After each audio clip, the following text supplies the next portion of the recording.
জিবরাইল আলাইহিস সালাতু ওয়াস সালাম এসে বললেন, নবীজি সবাই যে কালেমা পড়বে তা কিন্তু না, এর মাঝে থেকেও আপনাকে মারার চিন্তাধারা অনেকের মনের মাঝে আছে। সম্মানিত ভাইয়েরা আমার, আল্লাহ রাব্বুল আলামিন ইহুদিদের ব্যাপারে ডাইরেক্ট স্টেটমেন্ট নাজিল করে নবীজিকে ডাক দিয়ে বললেন, নবীজি তাদের ব্যাপারটা এরকম দাঁড়িয়ে গেছে, ও নবী তাদের মন মানসিকতা এই পর্যায়ে গেছে। আল্লাহ নবী সাল্লাল্লাহু আলাইহি ওয়াসাল্লাম তারপরেও আল্লাহ নবী সাল্লাল্লাহু আলাইহি ওয়াসাল্লাম তাদের সাথে বসে তাদেরকে সময় দিচ্ছেন। জোরে বলেন সুবহানাল্লাহ। সম্মানিত ভাইয়েরা আমার, একটু গভীর মনোযোগ দেন। আল্লাহ নবী সাল্লাল্লাহু আলাইহি ওয়াসাল্লাম বললেন, ইহুদিরা বলো বলো নবুয়ত প্রমাণ করার জন্য তোমাদেরকে কোন নিদর্শন দেখালে তোমরা কালেমা পড়ে মুসলমান হওয়া, কোন নিদর্শন দেখালে তোমরা ঈমান আনবা? আল্লাহ নবী সাল্লাল্লাহু আলাইহি ওয়াসাল্লামকে ইহুদিরা মনে মনে চিন্তা করলো, আমরা এমন একটা কথা বলবো যাতে করে নবীজি কোশ্চিন কালেও এটা না করতে পারে। বলুন তো পৃথিবীর এমন কোন কাজ আছে যেটা আমার আল্লাহ করতে পারে না? পারে? সন্দেহ হয় নাকি মুসলমান? জোরে বলেন না কেন পারে? আরো জোরে বলেন না পারে? আল্লাহ রাব্বুল আলামিন সব কাজ পারে। নবী আমার বলল, ইহুদিরা বলো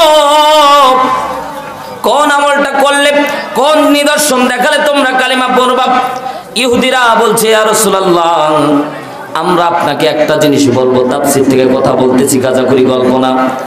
বিশ্ব নবীকে ডাকতে বললেন, নবীজি আমাদের সামনে আপনি যদি ওই যে খেজুর গাছটা আছে দেখা যায়, ওই খেজুর গাছটা যদি এসে আমাদের সামনে কালেমা পড়ে তাহলেই কেবলমাত্র আমরা আপনার উপর ঈমান আনবো। জোরে বলেন সুবহানাল্লাহ।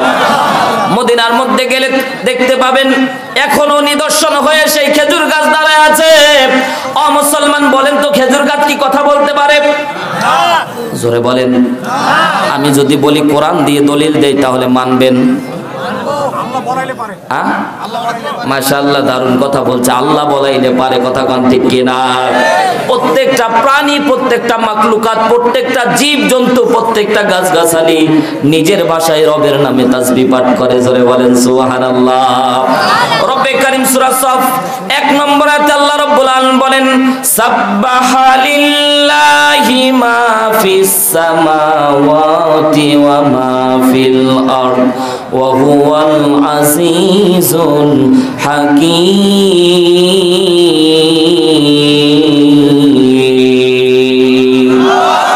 জোরে মুসলমানদের মতো আওয়াজ তুলে বলেন আল্লাহু আকবার।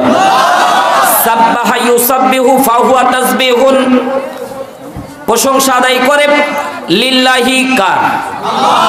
জোরে বলেন, আরো জোরে বলেন কার? সাব্বাহা তাসবিহ পাঠ করে লিল্লাহি আল্লাহর, মা যা ফি মধ্যে, সামাওয়াতি ওয়া মা ফিল আরদ, চিৎকার দিয়ে বলেন আল্লাহু আকবার। আসমান এবং জমিনের মধ্যে যা কিছু আছে সব কিছু আমি আল্লাহ রাব্বুল আলামিনের তাসবিহ পাঠ করে। জোরে বলেন সুবহানাল্লাহ। যারা তাসবিহ পাঠ করতে জানে তারা কথাও বলতে পারে। জোরে বলেন না সুবহানাল্লাহ। আল্লাহর নবী ডাক দিয়ে বললেন, ইহুদিরা আমাকে তোমরা 2 রাকাত নামাজ পড়তে দাও, সাহায্য চাইবো রব্বে কারীমের দরবারে। রব্বে কারীমের দরবারে সিজদা অবনত চিত্তে ডাক দিয়ে বলছেন, আল্লাহ আমি নবীর কোনো শক্তি নাই, যত শক্তি কার? আরো জোরে বলেন কার? সমস্ত শক্তি তুমি আল্লাহর, আমার কোনো ক্ষমতা নাই, আমি গায়েবের খবর জানি না।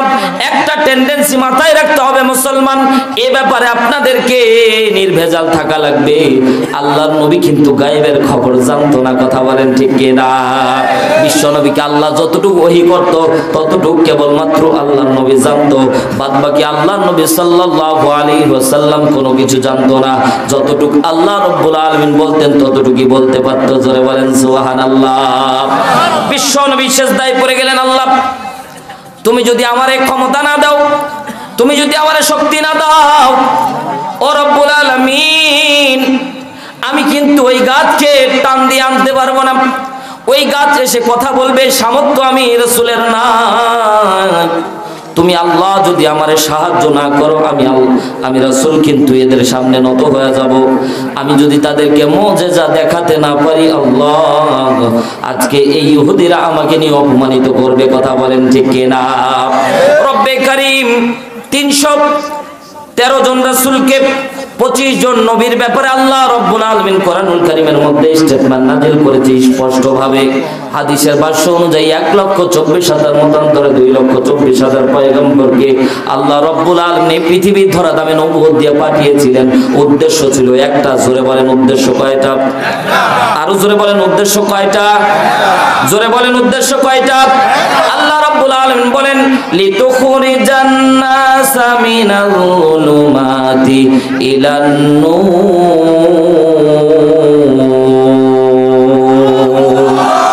মুসলমানের মতো আকাশের দিকে হাত উঁচু করে বলেন আল্লাহু আকবার। আরো জোরে বলেন আল্লাহু আকবার। আল্লাহ বলছেন লিতুখরিজান নাসা মিনাল যুলুমাতি ইলান নূর, অন্ধকার থেকে আলোর দিকে আনার জন্য আমি আল্লাহ যুগে যুগে নবী এবং রাসূলদেরকে প্রেরণ করেছি।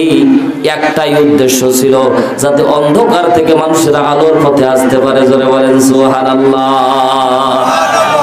অন্ধকার থেকে আলোর পথে আসতে পারে, খারাপ মানুষগুলি যাতে করে ভালো হতে পারে, এই একটাই উদ্দেশ্য দিয়ে আল্লাহ রাব্বুল আলামিন এই পৃথিবীর বুকে আল্লাহর নবীকে পাঠিয়েছিলেন। জোরে বলেন সুবহানাল্লাহ। এবং যত নবী এবং রাসূলকে আল্লাহ রাব্বুল আলামিন পাঠিয়েছিলেন, সব নবী এবং রাসূলদের একটাই দায়িত্ব ছিল, যাতে করে খারাপ মানুষগুলি ভালো হয়। কথা বলেন ঠিক কিনা? আজকে আমাদের যদি তিনি এমপি হন, এই গ্রামের মধ্যে একটা যদি চোর থাকে, তাকে ভালোবাসবে, আদর করে বলবে বাবাজি আসো, এক কাপ চা খায়া যাও, পারলে তারে জেলখানায় পাঠায় দিবে। কথা কোন ঠিক কিনা? একটা যদি গাঞ্জা খোর বা ফেন্সিডিল খোর বা কোন নেশাখোর যদি আসে, ভালোবাসবে? কথা বলেন না কেন? মানে যারা নেশা করতেছে মোটে কালে বলতে চায় না, দেখবেন কিটা কথা কয় না। বলেন তো ভালোবাসবে? কোন অন্যায় কাজ করলে, চুরি করলে, বাটপারি করলে, যে কোনো অন্যায় করুক না কেন, এটা কিন্তু প্রশ্রয় দেওয়া হয় না। এজন্যই তো আমাদের সমাজের ভিতরে আমরা প্রশাসনিক একটা ডিপার্টমেন্ট টোটালি রেখে দিয়েছি। কিন্তু মজার ব্যাপার হলো, আমরা দুর্নীতি দমন করার জন্য দুর্নীতি দমন কমিশন তৈরি করলাম, কিন্তু দুঃখের বিষয় হলো দুর্নীতি দমন কমিশনের চেয়ারে বসেও দুর্নীতি করে। কথা বলেন ঠিক কিনা? দুঃখ লাগে একটাই, যাদেরকে আমরা ভালোবাসি, যাদেরকে আমরা মনে করি আমাদের মাথার তাজ, তারাই আমাদেরকে ফকির বানিয়ে ছাড়ে। কথা বলেন ঠিক কিনা?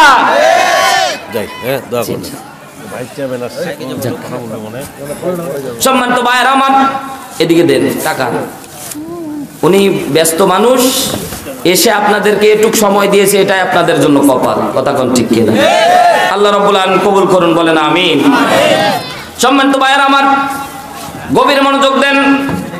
আমরা সমাজের ভিতরে যাকে আমরা সবচেয়ে বড় জায়গায় বসাই, কিন্তু তাকে দায়িত্ব দিয়ে বসানোর পরে একটা জিনিস আমরা দেখতে পাই, তার কাছে আমরা যে প্রফিট আশা করেছিলাম, মনে হয় প্রফিট নেওয়ার বাদ দিয়ে, প্রফিট পাওয়া বাদ দিয়ে ওই জায়গায় বসে সে প্রফিট মারে। কথা বলেন ঠিক কিনা?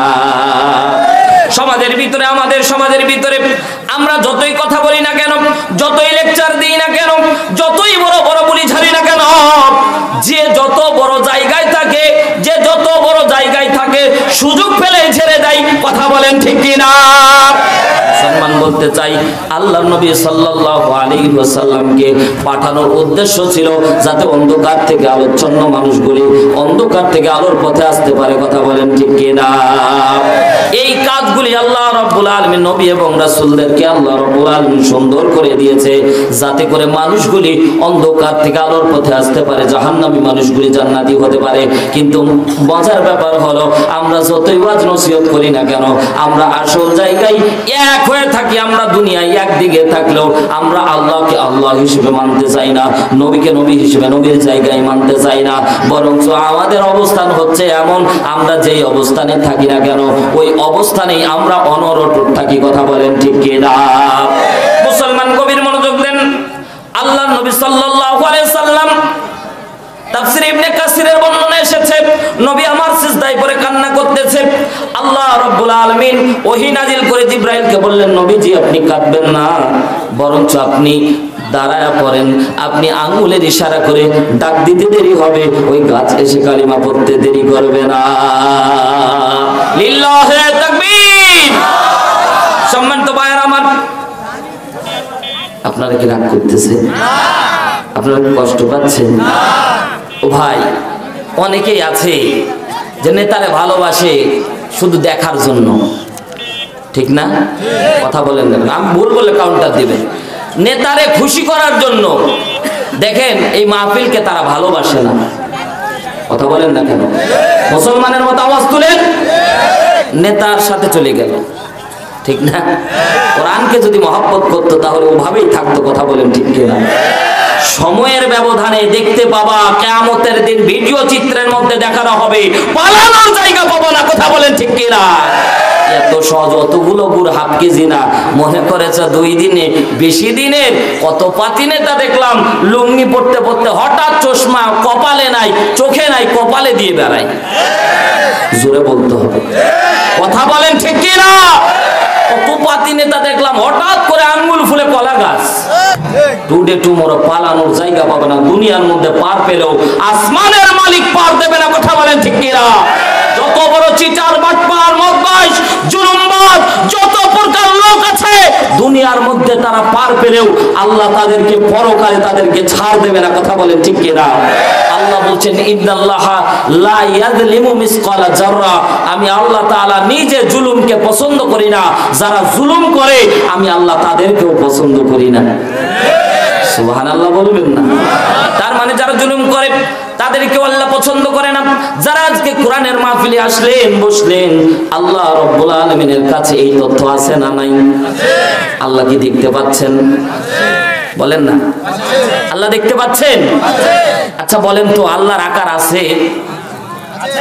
অনেকে বলছেন না। আমি আপনাদেরকে বলি, যারা আল্লাহর আকৃতি বিশ্বাস করবে না তারা মুসলমান থাকতে পারে না। হাদিস নেন, মুসলিম শরীফের হাদিস। বিশ্বনবী সাল্লাল্লাহু আলাইহি ওয়াসাল্লামের একজন সাহাবী আসার পরে বললেন, ইয়া রাসূলুল্লাহ, আমি আমার দাসীর গায়ে প্রহার করে ফেলেছি। সাহাবী মানুষ তো অনুতপ্ত হয়েছে, রাসূলের দরবারে এসে বলছে, ইয়া রাসূলুল্লাহ, আমি প্রহার করে ফেলেছি। আল্লাহ নবী বলছেন, তাহলে কি করবা? বলে কাফারা দেওয়া লাগবে। আল্লাহ নবী বললেন, সে মুসলমান কিনা তাকে প্রমাণ করা লাগবে। তাকে ডেকে আনা হলো। বিশ্বনবী সাল্লাল্লাহু আলাইহি সাল্লাম তাকে কিন্তু জিজ্ঞাসা করেনি যে কালেমা পড়ো, বলেছিল না? কালেমা পড়তে বলেছিল। বরঞ্চ আল্লাহর নবী সাল্লাল্লাহু আলাইহি সাল্লাম তাকে জিজ্ঞাসা করা হলো, আইনাল্লাহ, আল্লাহ কোথায়? সে আঙ্গুলটা উপরের দিকে বলেছিল আরশে আছে। সুবহানাল্লাহ। আলাল আরশি ইস্তাওয়া। এত বড় আয়াত আল্লাহ স্পষ্টভাবে নাজিল করার পরেও অনেক আলেম ওলামা আল্লাহর আকৃতি বিশ্বাস করে না। আমি গ্যারান্টি দিয়ে বলবো, আজকে আমাদের নির্ভেজাল ইমানের জন্য বলতেছি, যারা আল্লাহর আকৃতি বিশ্বাস করবে না এরা মুসলমান থাকতে পারে না। সে যত বড় আলেম হোক না কেন, সে আলেম হতে পারে না, কারণ আল্লাহর আকৃতি ডাইরেক্ট স্পষ্ট কোরআনের আয়াত। কথা বলেন ঠিক কিনা? সম্মানিত ভাইয়েরা আমার, গভীর মনোযোগ দেন, মজার তথ্য সামনে পাবেন। রব্বে কারীম সুন্দর করে ডাকতে বলছেন, হাবিব টেনশন করবেন না, আপনি শুধু ডাকতে দেরি হবে, আমি আল্লাহ রাব্বুল আলামিন আপনার জন্য পাঠাতে দেরি করব না। সম্মানিত ভাইয়েরা আমার, পর্দানিশী মা বোন যারা আছি, একটু গভীর মনোযোগ দেন। মা, আপনাদের বিষয়ে ওয়াজ হবে ইনশাআল্লাহ। আল্লাহ রাব্বুল আলামিন কবুল করুন, বলেন আমিন। সম্মানিত ভাইয়েরা আমার, এতটুকু বলার পরে শেষ পর্যন্ত আমরা বলবো, আল্লাহর নবী সাল্লাল্লাহু আলাইহি ওয়াসাল্লাম হাতের আঙ্গুলি দিয়ে ইশারা করে ওই খেজুর গাছ এসেছিল কিনা। এখন আল্লাহ রাব্বুল আলামিন আয়াতের ভিতরে কি বলতেছেন, একটু মজার ব্যাপার দেখেন। আল্লাহ রাব্বুল আলামিন বলছেন, ইন্নাল্লাযীনা ইয়াকফুরুনা বিআয়াতিল্লাহ। জোরে বলেন আল্লাহু আকবার। ইন্না, নিশ্চয়ই, ইন্না ইন্না, আন্না, কান্না, লাকিন্না, লাইতালা, আল্লাহ, 6টি শব্দকে আল্লাহ রাব্বুল আলামিন কোরআনুল কারীমের মধ্যে যেখানে ব্যবহার করেছেন, অবশ্যই, নিশ্চয়ই, নিশ্চিত বোধক শব্দ বলা হয় হুরফে মুসাব্বাত বিল ফেল। এই শব্দগুলি আল্লাহ রাব্বুল আলামিন যেখানে ব্যবহার করেছেন এক ধরনের যেন দৃঢ়তা প্রমাণ করতেছে। জোরে বলেন সুবহানাল্লাহ। জিজ্ঞাসা করতে চাই মুসলমান, আল্লাহ যদি কোনো কথা বলে সেটা কি মিথ্যা হতে পারে? জোরে বলেন না কেন? সন্দেহ আছে নাকি? ও মুসলমান, একটু মনোযোগ দেন। আল্লাহ রাব্বুল আলামিন তারপরও ওই কথাটাকে প্রমাণ করার জন্য ইন্নাল্লাযীনা, নিশ্চয়ই যারা ইয়াকফুরুনা মুজারেস সিগাব, আল্লাহ বলছে অস্বীকার করেছিল এবং করবে। ও নবী, তোমার সামনে ইহুদিরা অস্বীকার করবে, আবার ভবিষ্যতে অনেক মানুষ আছে যারা অস্বীকার করবে। আল্লাহ রাব্বুল আলামিন উভয়কে টান দিচ্ছেন। দেখেন কোরআনের মুজিজা। কোরআন সেই 1400 বছর আগে ব্যাকডেট হওয়া কিতাব না, বরং আল্লাহ এমন ভাবে শব্দগুচ্ছ এমন ভাবে মালা করে দিয়েছে যাতে করে 2025 সালে 2023 সালে 25শে ডিসেম্বরের মধ্যেও এই আয়াত, এই তথ্য খুঁজে পাওয়া যায়। জোরে বলেন সুবহানাল্লাহ। আল্লাহ রাব্বুল আলামিন বলেন ইন্নাল্লাযীনা, নিশ্চয়ই যারা ইয়াকফুরুনা, অস্বীকার করেছিল এবং করবে, বিআয়াতিল্লাহ,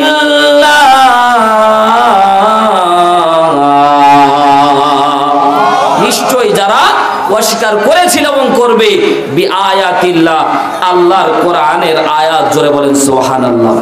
বিআয়াতিল্লাহর ব্যাখ্যা তাফসীর রুহুল মানির ভিতরে এসেছে দুইটা। জোরে বলেন কয়টা? দুইটা ব্যাখ্যা করা হয় বিআয়াতিল্লাহ দ্বারা। এক নম্বর ব্যাপার হলো, এক নম্বর বিআয়াতিল্লাহর অর্থ দ্বারাই সরাসরি কোরআনের আয়াতকে অস্বীকার করে। সুবহানাল্লাহ। এক নম্বর ব্যাপার হলো, এক নম্বর বিআয়াতিল্লাহর অর্থ, এক নম্বর সরাসরি বিআয়াতিল্লাহ দ্বারা সরাসরি কোরআনের আয়াত অস্বীকার করে। দুই নম্বর বিআয়াতিল্লাহর ব্যাখ্যা করা হয়েছে, দুই নম্বর ব্যাখ্যা করা হয়েছে বিআয়াতিল্লাহ মানে নিদর্শন। সুবহানাল্লাহ বলেন। আল্লাহর নবী ওই যে নিদর্শন দেখাচ্ছে, দেখানোর সাথে সাথে কেউ কালিমা পড়বে আর কেউ পড়বে না। ও মুসলমান, আল্লাহ রাব্বুল আলামিন ওই কথাটাই বোঝাচ্ছেন, হাবিব আপনার এই আয়াত দেখার পরে, এই নিদর্শন দেখার পরেও, তারপরেও অনেক ব্যক্তি আছে যারা ঈমান আনবে না। ঈমানের পথে অবিচল রেখে আমার মরণ যেন হয়। বলেন না আমিন। ঈমানের পথে অবিচল থেকে আমার মরণ যেন হয়। ও গো দয়াময়, তুমি প্রভু কবুল করো আমায়। ঈমানের পথে অবিচল রেখে আমার মরণ যেন হয়। বলেন না আমিন। যারা ইসলামের পথে শাহাদাত বরণ করে তারা বিনা হিসেবে জান্নাতে যাবে। জোরে বলেন সুবহানাল্লাহ।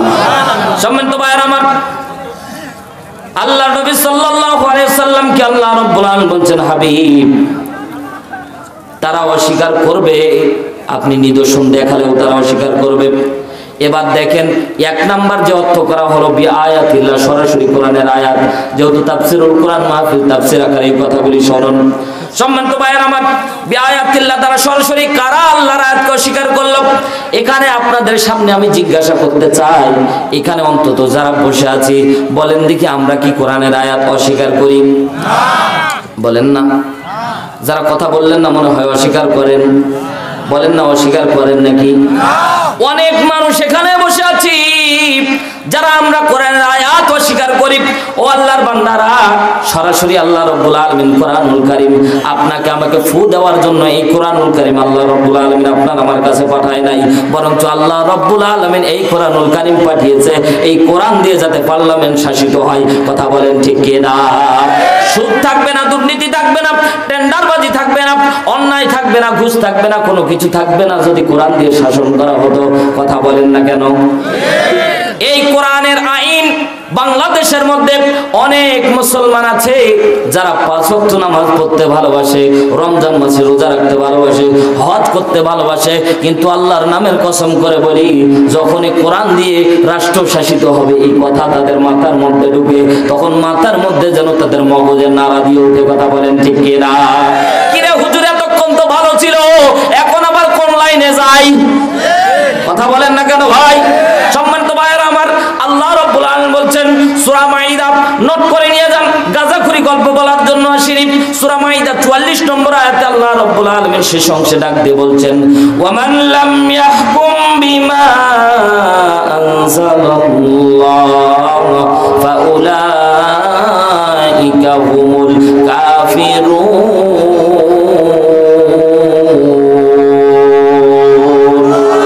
আল্লাহ রাব্বুল আলামিন বলছেন ওয়ামান লাম ইয়াহকুম বিমা আনজালাল্লাহ, আল্লাহ যে বিধান নাযিল করেছে, মুসলমানের মতো আওয়াজ তুলে বলেন আল্লাহর বিধানের নাম কি? জোরে বলেন, জোর হলো না, আরো জোরে। এক কাপ চায়ের ঠেলায় যদি নেতার পক্ষে এত স্লোগান দিতে পারেন, তা আল্লাহর পক্ষে একটু কথা বলতে আপনাদের এত কষ্ট হচ্ছে আমি বুঝি না। কোরআন বললে লস? কোরআন শব্দটা কোরআনে আছে না নাই? কোরআন শব্দটা কোরআনে আছে না নাই? ইয়াসিন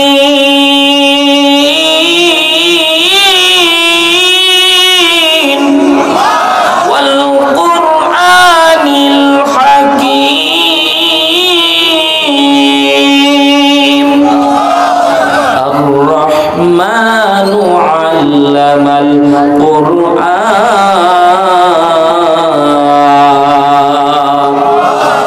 শব্দটা কোরআনে আছে না নাই?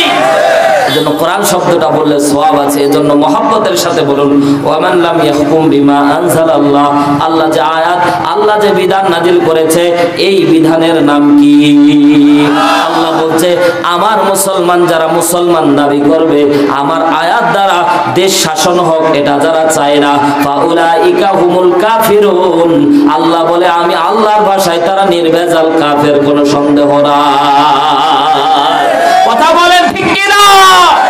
অনেক মানুষ যারা 5 ওয়াক্ত নামাজ পড়ে বুক ফুলিয়ে বেড়ায়, আল্লাহর ভাষায় কিন্তু তারা মুসলমান থাকে না। কথা বলেন ঠিক কিনা? সূরা বাকারার মধ্যে আল্লাহ রাব্বুল আলামিন ডাকতে বলেন ওয়া মিনান নাসি মাইয়াকুলু আমান্না বিল্লাহি ওয়া বিল ইয়াউমিল আখির ওয়া মা হুম বিমুমিনিন।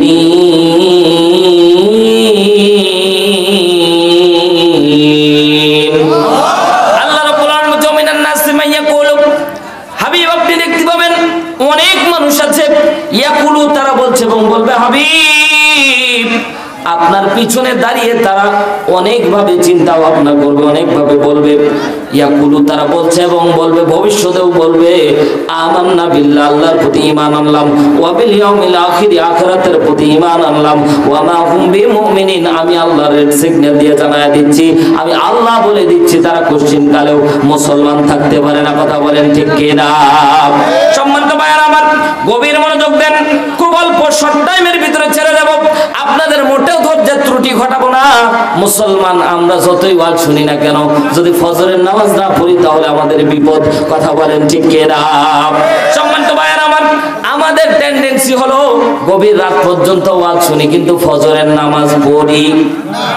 কথা বলেন, অনেকে নিয়ত করে ফজর এশার পড়িনি, ফজরও পড়বো না ইনশাআল্লাহ, অনেকে এরকম নিয়ত করে বসে থাকে। আল্লাহ তাআলা সকলকে নামাজি হিসেবে কবুল করুন, বলেন আমিন। তাহলে 1 নম্বর আয়াত, বিআয়াতিল্লাহর প্রথম অর্থ হচ্ছে সরাসরি আল্লাহ রাব্বুল আলামিনের কোরআনের আয়াতকে অস্বীকার করে ফেলল। এবার 2 নম্বর আয়াত দেখেন, আল্লাহ রাব্বুল আলামিন সুন্দর করে সূরা মাইদার 45 নম্বর আয়াতের শেষ অংশ বলছেন ওয়ামান লাম ইয়াহকুম বিমা আনজালাল্লাহ ফাউলাইকা হুমুল যালিমুন।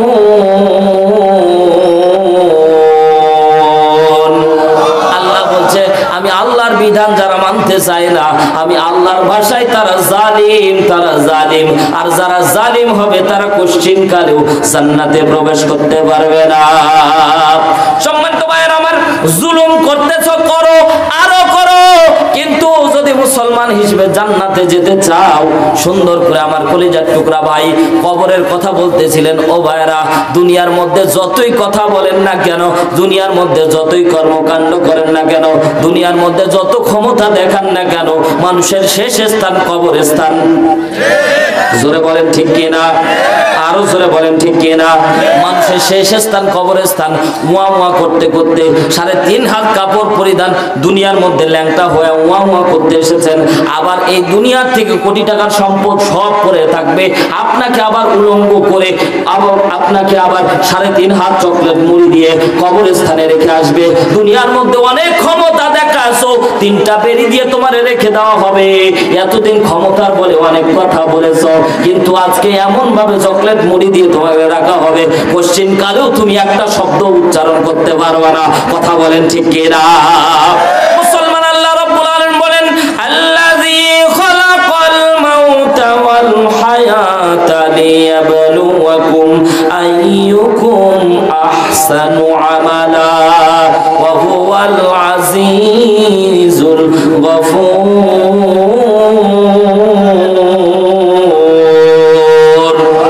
আল্লাহ রাব্বুল আলামিন বলেন, বান্দারা, আল্লাযী খালাকাল মাউতা, আমি আল্লাহ রাব্বুল আলামিন আগে মৃত্যু সৃষ্টি করেছি, তারপরে তোমাকে হায়াত দিয়ে দুনিয়ায় পাঠাইছি। দুনিয়ার মধ্যে বাহাদুরিগিরি দেখাতে পারো, কিন্তু আমি আল্লাহ তোমাদেরকে তোমার দরবারে ফিরে আসা লাগবে। আমি আল্লাহর দরবার ছাড়া অন্য কোন দরবারে যেতে পারবে না। কথা বলেন ঠিক কিনা? ওয়া ইলাইহি তুরজাউন। বলেন না, ফিরে যেতে হবে কার কাছে? কেউ কি বাদ যাব? সবাই চলে যাওয়া লাগবে। কথা বলেন ঠিক কিনা? মুসলমান ভাইরা আমার, গভীর মনোযোগ দেন। আল্লাহ রাব্বুল আলামিন সুন্দর করে বান্দাদেরকে বলতেছে, ও বান্দারা, দুনিয়ার জমিনে আমি আল্লাহ রাব্বুল আলামিন তোমাদেরকে সুন্দর করে সৃষ্টি করেছি। আমি আল্লাহ রাব্বুল আলামিন তোমাদেরকে যেইভাবে কন্ডিশন দান করেছি, যেভাবে তোমাকে বলেছি, সেভাবেই যদি তুমি পালন করতে না পারো, মুসলমান তুমি কোশ্চেন কালেও মুসলমানিত্ব তোমার থাকবে না। কথা বলেন ঠিক কিনা?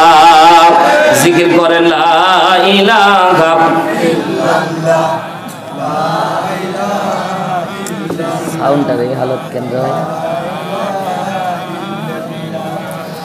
লা ইলাহা লা ইলাহা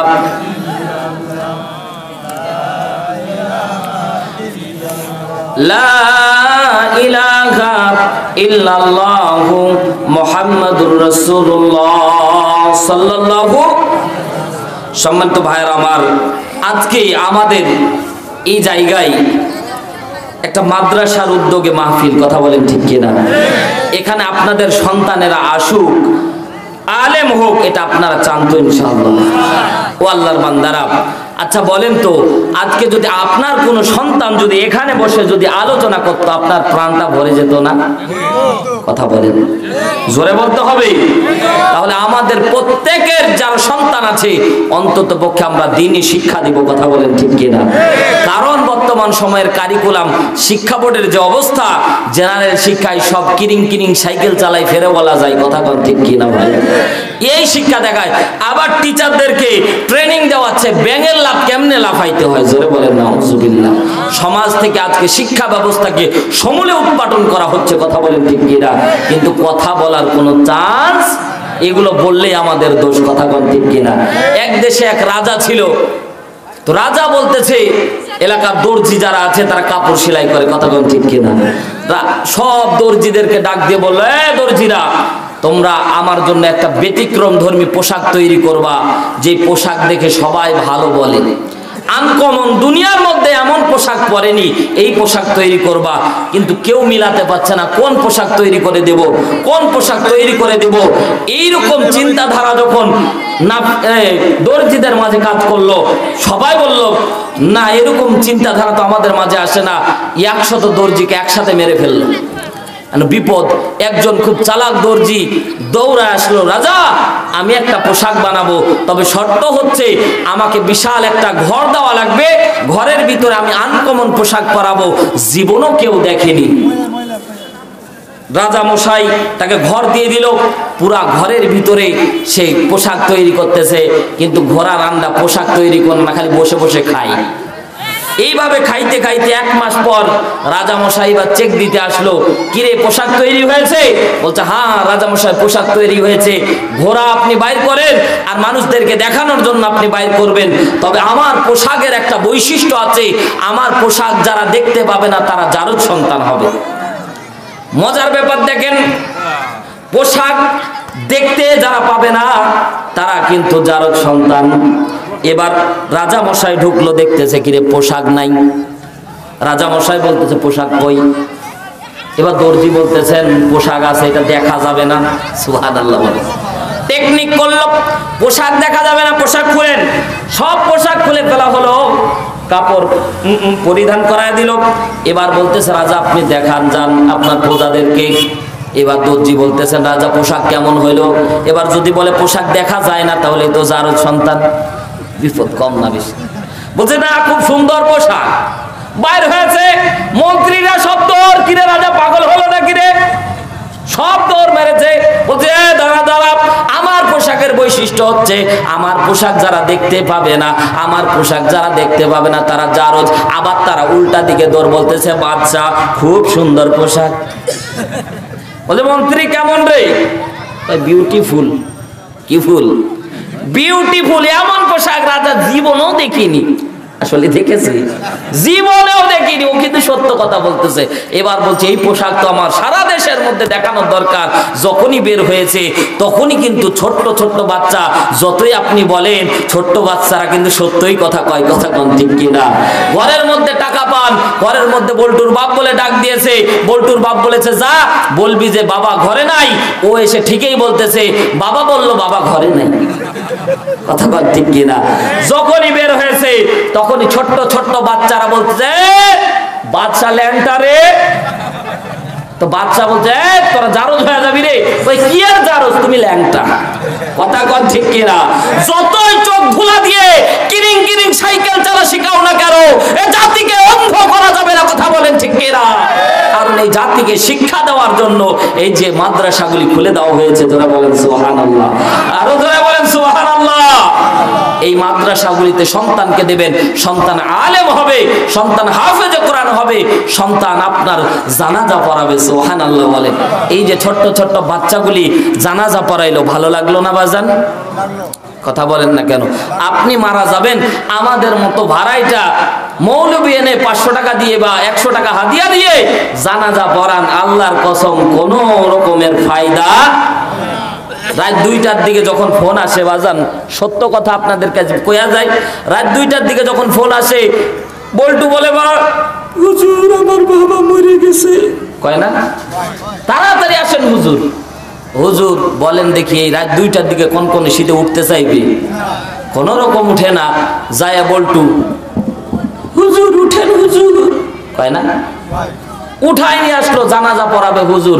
ওই হুজুর ওই কনকনে শীতে এসে দোয়া পড়বে, মনে মনে গালি দিবে আল্লাহ ওরে মারার টাইম পাইলা না। কথা বাস্তব কিনা? কথা বলেন না কেন? অথচ ওই জায়গায় যদি সন্তান আলেম হতো ওই ভাড়াটিয়া হুজুরও আনা লাগতো না। জোরে বলেন ঠিক কিনা? বাস্তব প্রমাণ নেন বাজান, চোখে আঙুল দিয়ে আপনাদেরকে দেখিয়ে দিচ্ছি। একটু দিলের কানটা লাগান, যারা সন্তানকে মাদ্রাসায় পড়াতে চান না একটু দিলের কানটা লাগিয়ে শোনেন। আমার নিজ চোখে দেখা ঘটনা বিদায় আপনাদেরকে বলতেছি, শুনবেন তো ইনশাআল্লাহ? ও আল্লাহর বান্দারা, আমার হুজুর ঝিনাইদা বাড়ি, হুজুরের মা যখন মারা গেল আমারে ফোন দিল, হারুন তুমি কোথায়? আমি বললাম আমি মাগুরা শ্রীপুরে আমার মাহফিল, আমি মাহফিলে আছি। বলো তাড়াতাড়ি আসো, আমার মা মারা গেছে। আমি হুজুরের সঙ্গে সঙ্গে আমি কিছুক্ষণ পর মোনাজাত দিয়ে আমি চলে আসলাম। আসার পরে আমি দেখতে পেলাম হুজুর কান্নায় ভেঙে পড়েছে। আমি বললাম আপনি না মানুষকে কত সুন্দর করে বলেন যে বেশি কান্নাকাটি করা যাবে না, তখন বলতেছে আমারও তো একটা দেল আছে, কান্না বের হবে কিন্তু মরার পরে আহাজারি আত্মনাদ করা যাবে না। চোখ দিয়ে অশ্রু সিক্ত, ভালোবাসা তো সবারই থাকে, কথা বলেন ঠিক কিনা? বাবা মারা গেছে, মা মারা গেছে, সহ্য হবে না, কান্না আসবেই, কিন্তু আহাজারি করা যাবে না, বুক চাপড়ানো যাবে না, মাতন করা হারাম ঘোষণা করেছে মুহাম্মদ সাল্লাল্লাহু। সম্মানিত ভাইরা আমার, হুজুর বললাম গোসলের ব্যবস্থা করো, পানি গরম করে দিলাম, সুন্দর করে গোসল করানো হলো, কাপড় পরিধান করানো হলো। মায়ের জানাজার ব্যবস্থা করা হলো সকালবেলায় 9টার দিকে। ও আল্লাহর বান্দারা একটু দিলের কানটা লাগিয়ে শোনেন, পর্দানিশী মা বোনেরা যারা মাদ্রাসাতে সন্তানকে দিতে চাও না, একটু মায়ার নজরে তাকায় দেখো কি ঘটনা ঘটে, বাস্তব আমার চোখের সামনে ঘটেছে। ও আল্লাহর বান্দারা 9টার দিকে জানাজা অনুষ্ঠিত হবে। হুজুর বলতেছে, তুমি আমার প্রিয় ছাত্র, দেশ বিদেশে তাফসীর করে বেড়াও, এক নামে তোমার মানুষ চিনে, তুমি আজকে আমার মায়ের জানাজা পড়াও। আমি বলছি না না না, এতদিন ওয়াজ করলেন নিজের সন্তান জানাজা পড়ালে সবচেয়ে বেশি, বলে আমি সহ্য করতে পারবো না, আমি অজ্ঞান হয়ে যাব। আমি বললাম আমি জানাজা ছেড়ে দরকার আপনারে ধরবো, তাও জানাজা আপনি পড়ান। দাঁড়ায় গেলেন হুজুর, পিছনের মধ্যে দাঁড়ায় পড়লাম, আল্লাহু আকবার বলে তাকবীর দিয়েছে। সূরা ফাতিহা জোরে পড়তে পারতেছে না, নরম কণ্ঠে সূরা ফাতিহা পড়লেন। পড়ার পরে অনেকক্ষণ চুপ থাকার পরে 3টি আয়াত তেলাওয়াত করলেন। আল্লাহর বান্দা অনেকক্ষণ যাবত চুপ করে আছে, তাকবীর দেয় না। 10 মিনিট হয়ে গেল, প্রথম তাকবীর দিচ্ছে না। মুসলমান যারা পিছনের মধ্যে মুসল্লি আছে, কয়জনের অত ধৈর্য থাকে? 10 মিনিট পর্যন্ত যখন তাকবীর আসে না, মানুষ লোকমার মতো করে শুরু করে দিল, মানে সিগন্যাল দিচ্ছে তাড়াতাড়ি তাকবীর দাও। কিন্তু মায়ের জানাজা পড়াচ্ছে সন্তান, একটু দিলের কানটা লাগিয়ে শোনেন মুসলমান।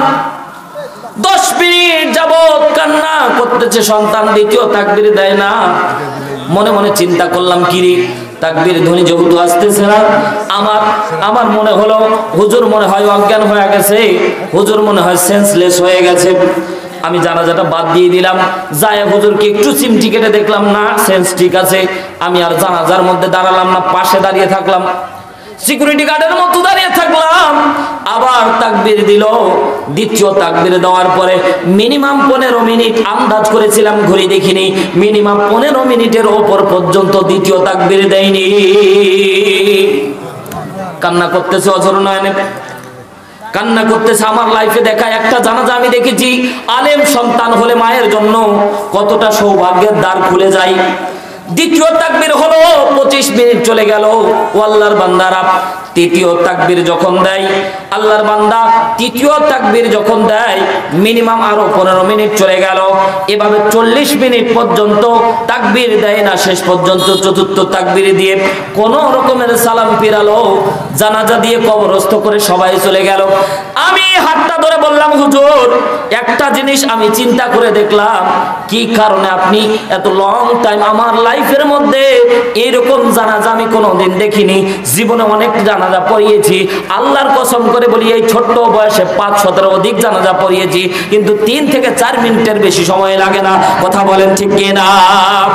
হুজুর বললেন, হারুন আমিও জানাজা পড়াইছি, কিন্তু এত মায়া লাগে নাই। আমিও জানাজা পড়াইছি, 5 মিনিটের বেশি সময় লাগে নাই, কিন্তু প্রথম তাকবীর ধ্বনি যখন দিলাম, মায়ের আদরের কথাগুলি আমার মনে মনে বাজতেছিল। আমি এই জানাজার দৃশ্য যখন বলি, কোনোদিন চোখের পানি আমি ধরে রাখতে পারি না। বলতেছে আমি আমার মায়ের ভালোবাসার দৃশ্যগুলি আমি ভুলতে পারি না। আমি যখন মাদ্রাসায় যাইতাম, মা আমার কত কষ্ট করতো। প্রথম তাকবীর দিয়ে চিন্তা করলাম, তাকবীর যদি দিয়ে দিই তাহলে কি হবে। আল্লাহর কাছে বললাম, আল্লাহ আমি তোমার কাছে ফরিয়াদ করতেছি, আমার মাকে তুমি মাফ করে দাও। দোয়া করবেন, দোয়াতে যদি মনের মাঝে প্রশান্তি আসে বুঝে নিবেন দোয়া কবুল করে নিয়েছেন। সুবহানাল্লাহ। দ্বিতীয় তাকবীর দিলাম, অনেকক্ষণ যাবত কল্পনার জগতে ভাসতেছি আর আল্লাহকে বলতেছি, আল্লাহ আমার মাকে কষ্টের মধ্যে রেখে কবরের মধ্যে রেখে চলে আসবো, পোকামাকড় বিচ্ছুতে খাবে। কোনদিন মা আমারে কষ্টের মধ্যে রাখেনি, পেশাব করে দিয়েছি ডান পাশে, মা বাম পাশে নিয়েছে, বাম পাশে পেশাব করে দিয়েছি, মা বুকে নিয়েছে। সেই মাকে নিজ হাতে কবরে রাখবো, চিন্তা করে বেকুল হয়ে যায়। তাকবীর দিব, আল্লাহ যদি মাফ না করে আমি তাকবীর দিব না। মনে মনে চিন্তা করলাম, অনেকক্ষণ যাবত আল্লাহকে বললাম, আল্লাহ প্রশান্তি দিয়ে বলল, তোর মাকে আমি মাফ করে দিয়েছি। দ্বিতীয় তাকবীর দিল, তৃতীয় তাকবীর একই ঘটনা। বারবার করে বলতে যে 3 বার যতক্ষণে অন্তরে প্রশান্তি না এসেছে ততক্ষণ পর্যন্ত তাকবীর আমি দেইনি চিৎকার দিয়ে বলেন আল্লাহু আকবার। ওই মায়ের জন্য সৌভাগ্য, কথা বলেন ঠিক কিনা? ওই মায়ের জন্য সৌভাগ্য, সন্তান জানাজা পড়াচ্ছে, সন্তান কান্না করতেছে, ওই মা কতই না ভাগ্যবান। আজকে আপনারাও ভাগ্যবান হবেন যদি সন্তানকে আলেম বানান, কথা বলেন ঠিক কিনা? সন্তানকে আলেম বানাতে না পারেন, অনেকের সন্তান নাই, কি করবেন? মাদ্রাসার ছাত্র যারা আছে তাদেরকে আপনি নেন, তাদেরকে আপনি লজিং দেন, তাদের পিছনে আপনি ব্যয় করেন, একটা কোরআন কিনে দেন, দেখবেন ওই একই আলেম বানানো যে সওয়াব আল্লাহ আপনার আমলনামায় দান করে দিবেন। সুবহানাল্লাহ বলবেন না? এজন্য এই মাদ্রাসা প্রতিষ্ঠিত হোক, এই মাদ্রাসা চলুক, এটা চান কি চান না? চান কি চান না? ও আল্লাহর বান্দারা, আল্লাহ রাসূল সাল্লাল্লাহু আলাইহি ওয়াসাল্লামের সুন্নাতকে জিন্দা রাখার একটা মাধ্যম হচ্ছে মাদ্রাসা, যেখানে হাদিস শিক্ষা দেওয়া হয়, যেখানে কোরআন শিক্ষা দেওয়া হয়। এই মাদ্রাসা জিন্দা থাকুক, এই মাদ্রাসা চলুক, এই পক্ষে কে কে 2 হাত তুলে দাঁড়ায়? লিল্লাহি তাকবীর! তাকবীর দেন না, লিল্লাহি তাকবীর! আল্লাহ সকলকে কবুল করুন, বলেন আমিন। ও আল্লাহর বান্দারা, আপনাদেরকে বেশি কষ্ট দেব না। এই মাদ্রাসার হালত কেমন আমার থেকে আপনারা বেশি জানেন, ঠিক না? কেবল শুরু হলো, এই মাদ্রাসা যাতে প্রতিষ্ঠিত হয়, এই মাদ্রাসা যাতে মডেল হয়, এটা আপনাদের কাছে অনুরোধ করে যাব। এজন্য এই মাদ্রাসা যেহেতু শিক্ষক মণ্ডলী আছে, এই মাদ্রাসা পরিচালনা করার জন্য টাকারও দরকার আছে, কথা বলেন ঠিক কিনা? সম্মানিত ভাইরা আমার, বিশ্বনবী সাল্লাল্লাহু আলাইহি ওয়াসাল্লাম বলেন, যে যত বেশি দান করে আল্লাহ রাব্বুল আলামিন কিয়ামতের দিন তার উঁচু মাকাম তত বাড়ায়া দেয়। জোরে বলেন সুবহানাল্লাহ। আর যে যত কৃপণ হয়, যে যত কার্পণ্য করে, আল্লাহ বলেন আমার রহমতের দরজা তার জন্য তত